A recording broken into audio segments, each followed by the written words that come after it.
And we are back, because apparently you. Tyler Height cannot speak. I'm struggling. He is really struggling over here. So I'm pissed, aroused, and, not sober. Okay, so speaking of being pissed, aroused, and not sober, let's discuss Fyter Fest and Great American Bash Night 1. Yes, so let's go through Fyter Fest first. Briefly, very brief. Yes. Chris Jericho was on commentary. His entire gear was fantastic, very Canadian. Yes. And basically he screamed, Happy Canada Day throughout the show. It was wonderful. Happy Canada Day. He said Canada Day. It was the same thing. No, it wasn't. MJF and Wardlow versus the Jurassic Express. No, wait, there was a tag team title. Wait. That was the end. That was the last one. Okay. Wait, no. I kind of got it right, but I just had the wrong night. So MJF and Wardlow versus the Jurassic Express. This was a really great opener. Yeah. I love this match. Okay. There were a couple of things that were kind of weird, but it was like a kick and a moonsault for the Jurassic Express to win, and you had the advantage at this point. Yep. Because you chose them. And by the way, I am still champion. Yes, you are. It was clear from night number 1, and then nobody had a difference in Dominion. Right. But this was a really good match. I thought that the whole thing with MJF and Wardlow was a great introduction to that. Hikaru Shida and Penelope Ford for the AEW Women's Champion. This was a really fun match. It was actually a lot better than I expected it to be. Penelope Ford really she's starting to hit some hits really well. And she's very young in her career. Yep. Thank God Hikaru Shida won, because Hikaru Shida has much more experience and much more of a fan base, but Penelope Ford really shined in this. Cody versus Jake Hager for the TNT champion. Cody won with a weird roll-up thing. Oh, I know it was some bullshit, but I still won, so it was fine. This is when you won, but this was an incredible match. It was. Number 1, Jake Hager knocked out the referee. He is suspended, so I'm going to assume that he's going to have a fight here soon, based on his contract. Maybe, I don't know. I love this match. Oh, yeah. This was a really good match. It was a good match. Santana Ortiz versus Private Party, it was fine. It was okay. Right. There was, I would say if you had any match to skip this one. Yeah. Nothing against them. And Santana and Ortiz did their best, and they're a really good tag team, but Private Party has some kinks in there. Yeah. But it was a gin and juice for the Private Party to win. So on the second night of Fyter Fest, it was Private Party and Omega and Page. Yeah. So spoiler alert, Omega and Page versus the Best Friends, AEW World Tag Team Champion match. And it was the Buckshot Lariat to win. Omega and Page. This was a great match. It was. Awesome. All right, let's do great. Oh, I thought you had anything else to add to this. Nope. So, okay. No, let's do overall. No. Let's do overall after. So after Great American Bash Night 1, we'll do overall. I'll concede. The best match for each show, then who won the show, who won the night. Right, okay, that's fine. All right. So Great American Bash Night 1.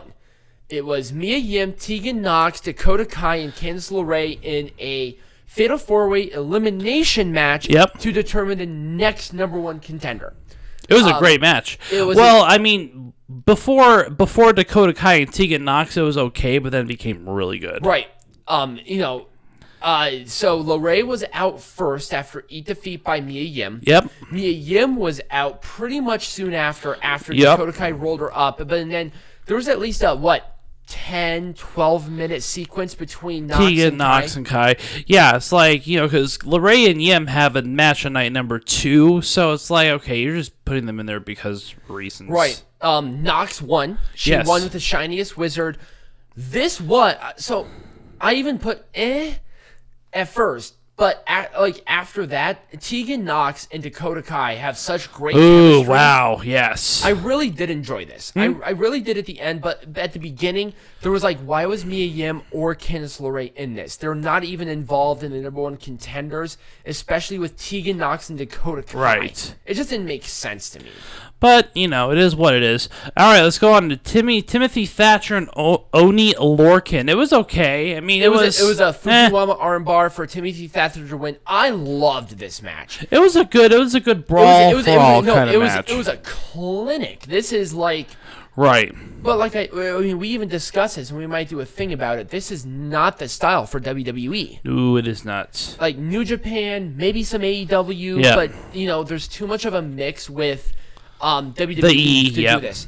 But Timothy Thatcher looked like a psychopath, especially when he won, because then he put this weird smile on and continued the Fujiwara armbar, Right. which is what they're wanting to push. They want Timothy Thatcher to be this technical wizard, but also a crazy motherfucker. Right. And I think they did a really good job with it. Speaking of crazy motherfuckers, let's move on to the next match. Rhea Ripley versus Robert Stone and Aliyah. And if Rhea Ripley lost, she would have had to have joined the Robert Stone Obviously, Rhea Ripley won, so she is not joining the Robert Stone brand, which is why. I loved this. It was a fun match. So it was a double prism tap where It was. both of them, her arms reached around and did both submissions, and they tapped at the same time. But I don't think Aliyah was buried, nor Robert Stone. No. Rhea Ripley was in trouble for a little bit, and we even sat there, we're like, whoa, that was a little too close for comfort. And like I said, this match I thought was going to be like the opener. Yep. But based on how they structured this, it was really fun. It was. I loved this match. All right, Roderick Strong and Dexter Lumis. Ooh, this And a one strap was. match. Yes. This was a fantastic match. It was. The build to it, the match itself, Yep. the rivalry. I like the everything. build. I think this was my favorite build for the night of night number 1. Oh, 100%. But they also these two have really good chemistry. Oh, yeah, they do. And Dexter Lumis, they're doing something big with him. He has a weird presence about him, and I love it. Right. I loved this match. I couldn't, it's so hard to describe about this match. This is the match I would say go back and watch. Yeah, absolutely. The Santos Escobar promo, Santos Escobar is getting really good on the mic. he was still a little bland on this one. But you can tell that he's starting to, because he just developed this character. Right, he just did Santos Escobar. I like the interaction with Drake Maverick because that extends a rivalry out, and God, it was just so good. Breezango went out to help to set up night number 2, but so Drake Maverick is just really good. Yeah. And Santos Escobar definitely needs work, but I love that they introduced the entire Legion de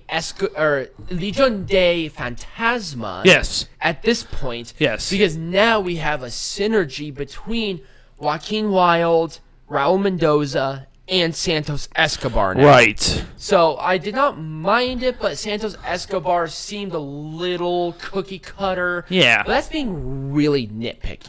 Absolutely. So, anyways, main event: Io Shirai, Sasha Banks. My God, this match was fucking awesome. This match was fucking fantastic. I just knew it was going to be. The title was not on the line, even though Io Shirai won. But this match had everything. It had Bayley involved, which led with her credence with Sasha Banks. Asuka got involved, which promoted Sasha Banks versus Asuka at the horror show at Extreme Rules. So there's more. I know. So there's more of a vested interest in that match. Yeah. With this match, and then with Io Shirai winning, it makes her even more credible. Right. But then the structure of the match in between was just as good. It was just fantastic. Bayley got involved to help Sasha. Sasha was being a cocky bitch, and then Io Shirai comes back, starts doing the moves, right, and it just made her look better. Nobody was buried. Everybody won. Yep. This was awesome. Anyways, let's go back and do some results. So first, let's go to Fyter Fest night number 1. What was the match of the night, and what star rating do you give it? I'm going to give Fyter Fest night 1 a 3. Okay. Overall, and I'm going to give the match of the night Hikaru Shida and Penelope Ford barely. Okay. I thought there was a lot of really good stuff here, but then there was stuff that really hindered it. Yep. And I did not enjoy it. But the match that I enjoyed all the way through 100% was Shida and Ford. All right. Well, I'm going to give it a 3 stars as well. And then my match of the night was Omega and Paige versus the Best Friends. It was really close. It was a solid match. Anyways, Great American Bash night number 1. What was match of the night for you? Match of the night for me was Io Shirai, Sasha Banks. There was no doubts about it. I don't think there's any doubts. And I'm going to give the win between these two to NXT's Great American Bash. And what star rating do you give the Great American Bash night number 1? I'm going to give it a 4. Okay. I think there was some build-up that needed to be changed, and then obviously with the first Contenders night was a little weird, but the structure of the matches themselves was very good. It was paced nicely, and I enjoyed it all. I'm going to agree with you on all of that. Great American Bash definitely won night number 1. Io Shirai, Sasha Banks was definitely not only match of the night for Great American Bash, but just match of the night in general. Right. I mean, you're competing 100%. with Omega and Paige, and oh my god, they somehow did it. Yeah, and 4 stars. I mean, Great American Bash. Wow, Triple H and Cody are, like I said last week, this is all going back to last week. This is the future of the Wednesday Night Wars right here. Anyways, let's move on to night number 2. No break. Let's just get this over with. It's going to be like a 25-minute segment, but people can get over it. Right. So, Fyter Fest at night number 2, we started off with Adam Page and Kenny Omega versus the Private Party for the AEW World Tag Team Champions. This is the replacement for the Moxley Cage match. Right. And it was the last call for the win. Yeah. For Page and Omega. Yep. So, Private Party, they're obviously a little too green, which is fine, but it was a decent opening match. Yep. I did not hate it, nor did I love it. No? I would say if you would skip over it, it is whatever. Right. Lance Archer and Joey Janela. That wasn't bad. It wasn't a bad match. It wasn't a terrible match, but I feel like that Joey Janela got too much offense overall. I think so too, but Archer did win though, so he still has that momentum going for him, which is desperately is what he needed. But he needs to be more of a monster, to be honest with you. Nothing against Janela, but have a little bit of offense, but have Archer just dominate. Right. He's a big guy. He's really good. What are you doing? Taz and Brian Cage's announcement. We already just discussed this. The FTW champion was brought back. Right. And was given to Brian Cage. The reason for it, I do not know. But it is what it is. Whatever. Right. Right. It's like, oh, it's going to shake up the landscape. Not really. Yeah. Lucha Brothers and Butcher and Blade versus FTR and the Young Bucks. This was a great match. I loved this match. There was so much going on, but and it was the Lucha Brothers driver on Nick Jackson to win overall. So I listened to the Jim Cornette experience around this, and he thought that FTR was buried somehow with this, but he still is really on FTR. But honestly, I don't see a problem with it. I don't see a problem with it either. I think the Lucha Brothers and Butcher and Blade needed the win a hell of a lot more than FTR and the Young Bucks overall. And I thought overall it was just a really fun match. There was something for everybody in this match. There was. FTR just great, old school, technical wrestling. Yep. The Young Bucks really picked up the pace a little bit, and I think honestly the Lucha Brothers even benefited it because they slowed it down a little bit. They did, yes. And Butcher and Blade were there. They actually did good things in They actually did. They did a lot more work than I expected them to. Right. And it's like, mid-card tag team winning them. They did not pick up the pinfall. It was the Lucha Brothers. And Lucha Brothers, honestly, I registered with them more in this match than I did with any other of their matches. Right. Because they slowed down a little bit. They did, yes. I think this is why FTR is a great thing, and I'll emphasize this tremendously because I think it's worthy to talk about. They are bringing down the high-octane pace of the tag team division. So you're able to register and appreciate the nuances that FTR can do. That's just me personally. Anyways, let's move on. Nyla Rose versus some jobbers. Yes, and she absolutely destroyed them. At least the jobbers got some things in, so they didn't look total dog shit. Right, but anyways, Nyla Rose won, and she has hired a manager. I'm actually curious to seeing who it is. I actually like it because Nyla Rose is not the best talker in the world, but if she gets a manager... She's going to be the best thing ever. Oh, yeah, absolutely. She will be the Brock Lesnar of the women's division. I swear to God, it's going to be the thing. It's going to be Paul Heyman. Anyway. Please. Oh my God. Can you imagine? I just that just popped in my head. I'm like, if it was Paul Heyman, that would she would be the biggest thing ever. Anyways, Dark Order versus SCU. Can we have Brock Lesnar go to AEW? Please? Anyways, Dark Order versus SCU. This match was awesome. It was actually pretty good. There was a great story with Colt Cabana. Yep. With not only with SCU trying to keep him away from the Dark Order, but very interesting little nuances. Right. Not just between that, but also in the pre-match little segments. Yes. Where it's like, ooh, that's a spicy meatball. It was really good. Yeah. But Dark Order won. Yep. Discus clothesline from Mr. Brody Lee. Yep. He needed the win. Yep. I think SCU was not buried in this either. Nope. And like I said, the nuances. The Dark Order definitely needed the win more. Yep. Anyways, the nuances were fantastic. Yeah. Let's talk about the main event here: Chris Jericho versus the hero of our generation, Orange Cassidy. So Peanut Gallery has like a gigantic boner for Orange Cassidy. I mean, I'm already hard right now, so. Can we not? I'm sorry. I like it when it's freshly squeezed. You're going to have to take over because I just need like a drink. Okay. So anyways, Orange Cassidy and Chris Jericho had a great match. It was actually a lot better than most of us expected. But Chris Jericho did win with the Judas Effect for the win, and that was kind of the thing. I liked how Orange Cassidy, freshly squeezed, got a lot of moves in, and there was a lot of nuances and stuff. It was just amazing. There was a lot of build-up to the play. Whoa, that was a big drink. Yes, because night number one, Chris Jericho, who was on commentary, Orange Cassidy just came and he didn't say a thing. And Chris Jericho was getting like really pissed off, and he's like, "I'm okay. I'm positive." I'm like, "Yes."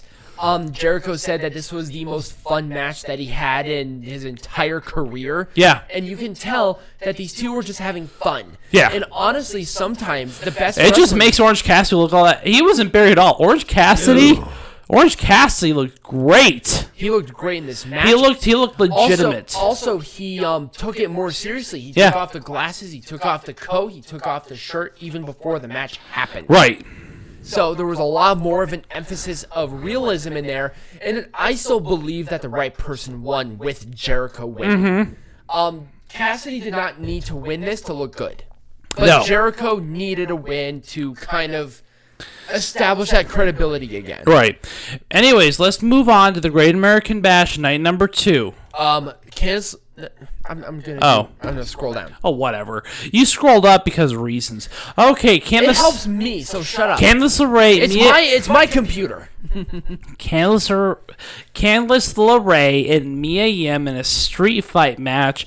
It was okay. I loved this opener. It was a fine opener. It wasn't a great opener, but it was fine. I think that these two needed a street fight to end the rivalry.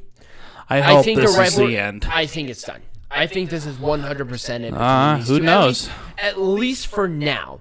But I thought that this, like I said, I think we were trying. I think my mind was kind of altered because of Fatal 4-Way. Yeah. It should have been Tegan, Knox, Dakota, Kai, and then this match. Right. That's it. But I thought. But it's whatever, right? I thought it was a really good, high-paced opener. Yep. Where they incorporated a lot of elements outside of the ring. And Candice LeRae won because of some bullshit. Yes, she hit a swinging neckbreaker and won from the top of a table that was sitting up into a pile of chairs, and she won. Honestly, I think Candice LeRae needed the win more than Mia Yim. Yeah, Mia Yim is already pretty well established. Well, Candice LeRae is as well, but Mia Yim has continued to win, and I think Candice LeRae needed that establishment as that heel.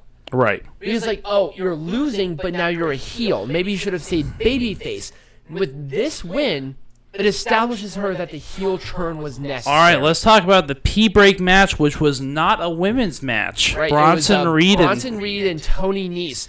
It was I mean, it was short and sweet and to the point. Right. It was a diving splash. Bronson Reed is good. I love Tony Nese. Yeah. But this match did not have enough build up for them to do a justification match on this kind of a show. Right. It was a pee break match. Right. Not by an insult to the competitors. They tried their best. And they did a decent little story, but nothing like it wasn't. It wasn't something. Yeah, exactly. Right. Isaiah Swerve Scott and Johnny Gargano. The build-up to this match was weird because it was only a week, but the match itself was awesome. This was an excellent match. This was Isaiah Scott's coming into NXT match. And Johnny Gargano won with a float over DDT. Yep. It was just a great match. It was really good. Just the build-up to it was a little... Right. They could have done a lot better. But other than that, it was a really good in-ring match. All right, Legado del Fantasma versus Drake Maverick and Breezango. Oh, this match was awesome. This was actually a good match. I was surprised. Right? Usually 6-man tags don't do that. And the Legado de Fantasma won with Phantom Driver, continuing Santos Escobar's credibility as champion. Drake Maverick as the underdog. But also, they told a story with Breezango. They told a story with everybody. Yeah. Nobody was buried. Nobody. Oh, yeah, absolutely. And also, Legado de Fantasma is an established team that needed the win. So I loved this match. They paced it very nicely. It ended when it needed to. And I think the right people won. Yep. Great. All right. Santana Guerra versus Mercedes Martinez. It was okay. I mean, there was some spots in this that just looked terrible. Oh, absolutely. And I'm sorry. Both of these two girls are very good wrestlers. Yeah. But there was something about this. I'm not sure if it was butterflies or I'm sure it was butterflies. Maybe they're a little too green as well. Which Mercedes Martinez has 15 years in the business, but it's like a new established thing. You're on this stage where the expectation is so much greater. If this was on a regular NXT, same match, same spots, same fuck-ups, nobody would have had such criticisms about it. Especially us, because we're criticizing little fucks. But Mercedes did win. Yeah. You can tell that they're really pushing her as the next Shayna Baszler. Right. But there's still work to be done. Right. It was a fisherman suplex, which a little bit left to be desired. Let's talk about, so speaking of being a lot to be desired here, after this match, my ball sack was empty. We're talking about Adam Cole Bebe versus Bask in My Glory Keith Lee in a winner-take-all match. For both NXT champion and North American champion. Like I said, my balls were empty after this one. This match was amazing. It was a big bang catastrophe. I misquoted it. Oh my God, Keith Lee won. It was amazing. They now have a new rivalry established with Karrion Kross. Yes, they do. Who watched the match and Keith Lee winning. Oh my God. I love Chris Jericho, but he said that, we won the demographic. You did not beat this match. No.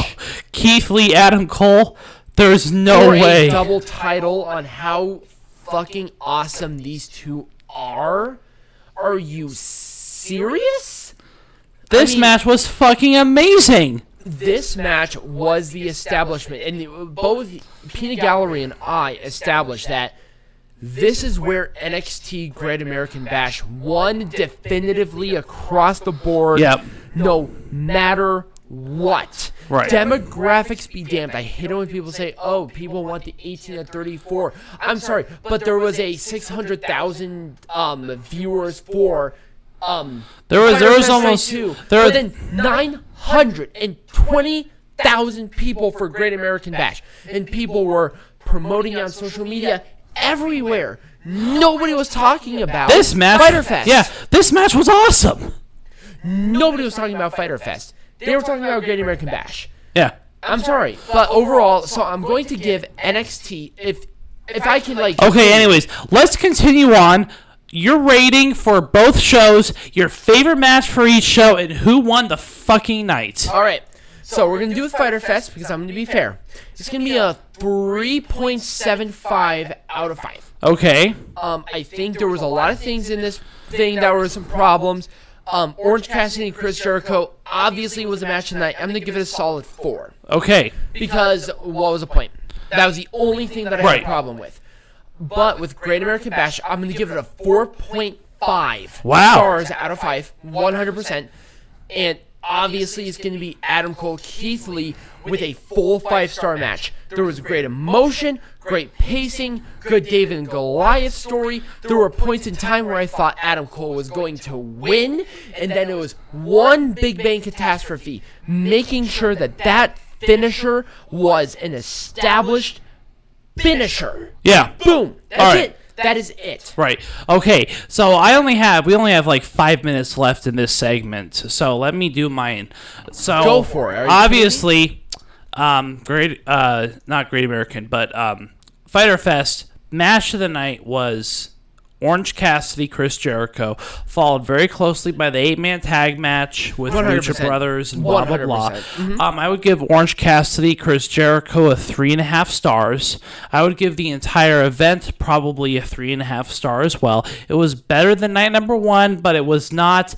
If the world title match was in there, I'd probably rate it higher, just to be honest. Great American Bash, I would give that 4.5 stars. Cole, Keith Lee, 4.5 stars, winner take all. It was an amazing match.